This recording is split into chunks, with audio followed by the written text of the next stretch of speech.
விஜய் வந்து காவேரி கிட்ட நம்பிக்கையா சொல்றாரு. இதுக்கப்புறம் வந்து எந்த பிரச்சனையும் இருக்காது. நான் உன் கூட தான் இருப்பேன். உன்ன விட்டு போமாட்டேன் காவேரி. நிஜமா சொல்றேன். வேணா நீ அக்ரீமெண்ட்ட வந்து பார்த்துக்கோ. நான் கிழிச்சு போட்டேன் அக்ரீமெண்ட்ட அப்படின்னு சொல்லிட்டு காவேரிக்கு வந்து நம்பிக்கை குடுக்குறாரு. அதனால காவேரி ரொம்ப சந்தோஷம் அடைகிறாங்க. காவேரி சந்தோஷத்த பார்த்து ராகினியால தாங்கிக்க முடியல. செம டென்ஷன் ஆயிடுறாங்க. இவ என்ன நம்ம இவ்ளோ சொல்லியும் வந்து ரொம்ப கூலா இருக்கா. ஒரு வேளை ஏதோ பிளான் பண்ணுறாளோ! வெண்ணிலாவ எப்படியாவது பேக் பண்ணி அனுப்பிச்சிடலான்னு பிளான் தான் கண்டிப்பா பண்றா. அதனால தான் இவ்ளோ கூலா இருக்கா. இவள சும்மாவே விடக்கூடாதுன்னு சொல்லிட்டு ராகினி போய் பேச்சு குடுக்குறாங்க. என்ன நினச்சிட்டு இருக்க உன் மனசுல? எதுவுமே சொல்லாம அப்படியே காலத்த தள்ளலான்னு பார்க்குறியா? வெண்ணிலாவ அப்படியே பேக் பண்ணி அனுப்பலான்னு பார்க்குறியா? அதுக்கு தான் பிளான் போடுறியா? அப்படி ஆமா அதுக்கு தான் பிளான் போடுறேன். இப்ப என்னன்ற? அப்படின்றாங்க. அது கேட்டு அதிர்ச்சி அடைகிறாங்க. என்ன நீ வேற மாதிரி டோன்ல பேசுற? பின்ன எப்படி பேசுவாங்க உன்கிட்ட? என்னதான் நினச்சிட்டு இருக்க? நீ சும்மா வந்து டைம் குடுத்துட்டேன், டைம் குடுத்து சொல்லிட்டு இருக்க. இப்ப டைம் குடுத்த இப்ப என்னன்ற அதுக்கு? அப்படின்றாங்க. நீ வந்து இன்னும் சொல்லலையா? நான் சொல்லல. சமயம் கிடைக்கல சொல்றதுக்கு. ஆனா நான் சொல்லுவேன் டைம் கேட்டு வாங்கியிருக்கேன்ல.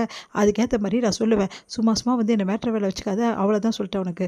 என்ன நீ நேத்து ஒரு ரூபா பேசுன, இன்னைக்கு ஒரு ரூபா பேசுற. என்ன அவ்வளோ திமிராயிடுச்சா உனக்கு?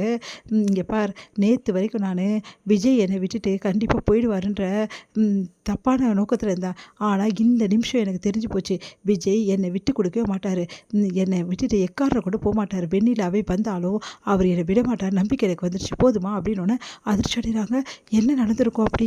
எதுக்காக இவ இப்படி பேசுறா? இங்க பார் உனக்கு தெரியாது. விஜய் வெண்ணிலாவ எப்படி லவ் பண்ணான்னு சொல்லிட்டு எனக்கு எல்லாமே தெரியும். ஏன்னா விஜய் என்கிட்ட எதையுமே மறைக்க மாட்டாரு. எல்லா உண்மையும் என்கிட்ட சொல்லிட்டாரு முன்னாடியே. போதுமா? அப்படின்னோனே அப்படியே அதிர்ச்சியா பார்க்குறாங்க. சரி அதுக்காக இப்போ வெண்ணிலா வந்த விஷயத்த எப்படியோ மறைச்சிடலான்னு பார்க்குறியா? அதுக்கு தான் பிளான் போடுறியா? அதெல்லாம் ஒன்றுமே கிடையாது. விஜய் கிட்ட நான் சொல்லுவேன். விஜய் கிட்ட எல்லா விஷயத்தையும் வெண்ணிலா பற்றி சொல்லுவேன். வெண்ணிலாவை முடிஞ்சா கூட்டிகிட்டு வருவேன்.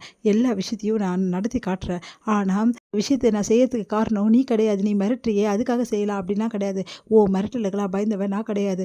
இதுக்கெல்லாம் காரணம் வெண்ணிலா மட்டும்தான். வெண்ணிலா பாவம்னு நினச்சி தான் நான் வந்து இதுக்கெல்லாம் வந்து ஒத்துக்கிறேன். மற்றபடி வேறு ஒன்றுமே கிடையாது. எப்படியோ சீக்கிரமாகவே வந்து விஜய்கிட்ட சொல்லிடுவேன்ல. நான் சொல்லிடுறேன். ஆனால் அது வரைக்கும் என்கிட்ட வந்து இந்த மாதிரி அப்பப்போ ஏன் விஜய்கிட்ட சொல்லலை, ஏன் என்ன பண்ணுற ஏது பண்ண ஏதாவது டீஸ் பண்ணிட்டு இருந்தேன்னு வச்சுக்கோயே அவ்வளோதான்.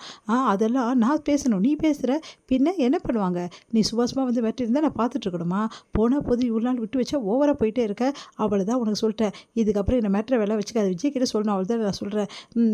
அப்படி இல்லைன்னா நீயே சொல்கிறதா இருந்தால் கூட இப்போயே போய் கூட சொல்லி எனக்கு ஒன்றும் பிரச்சனை கிடையாது அப்படின்னோடனே அப்படியே அதிர்ச்சியாக பார்க்குறேன். இல்லை இல்லை நீயே சொல்லு அதுதான் கரெக்டு அப்படின்னோடனே சரி ஒரே ஒரு விஷயம் மட்டும் கேட்குறேன். எப்போ சொல்ல போகிற? நான் விஜயோட பர்த்டே அன்னைக்கு அவருக்கு சொல்லலான்னு இருக்கேன். ஓ கிஃப்டாக வந்து வெளியில் பர்த்டேக்கு கொடுக்க போகிறேன் அவ்வளோதானே அப்படின்னு. இங்கே பாரு இந்த மாதிரிலாம் பேசினேன். அப்புறம் தான் சொல்லிட்டேன். நான் விஜய்க்கு பர்த்டே அன்னைக்கு சொல்ல போகிறேன் தான் சொன்னேன். வேறு எதுவும் சொல்ல தேவையில்லாதெல்லாம் பேசாத. இந்த நிமிஷம் நல்லா தெரிஞ்சுக்கோ. வெண்ணிலாவே வந்தாலும் சரி விஜய் என்னை விட்டு தரவே மாட்டார். அதை நீ கண்கூட பார்க்க தானே போகிற. பார்க்கலாம் நீ சொல்கிறதெல்லாம் நடக்குதான்னு சொல்லிட்டு போகிறாங்க. இங்கே யோசிக்கிறாங்க ராகினி.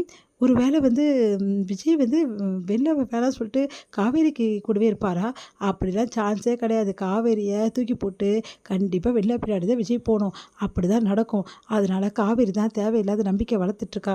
அவன் நினச்சிட்ருக்கா விஜய் வந்து எப்படியும் அவரை விட்டு போக மாட்டாருன்னு சொல்லிட்டு அவளை விட்டுட்டு. ஆனால் கண்டிப்பாக போக தான் போகிறாரு. அதை நான் பார்க்க தான் போகிறேன்.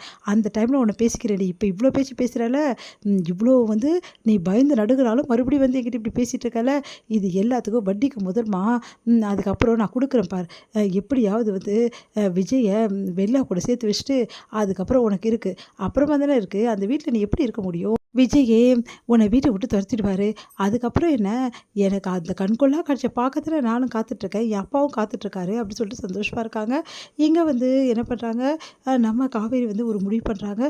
சரி நம்ம உடனே வந்து அக்காவை பார்த்துட்டு அப்படியே வந்து வெண்ணிலாவை பார்க்க போகணும் அப்படின்னு சொல்லிட்டு கிளம்புறாங்க.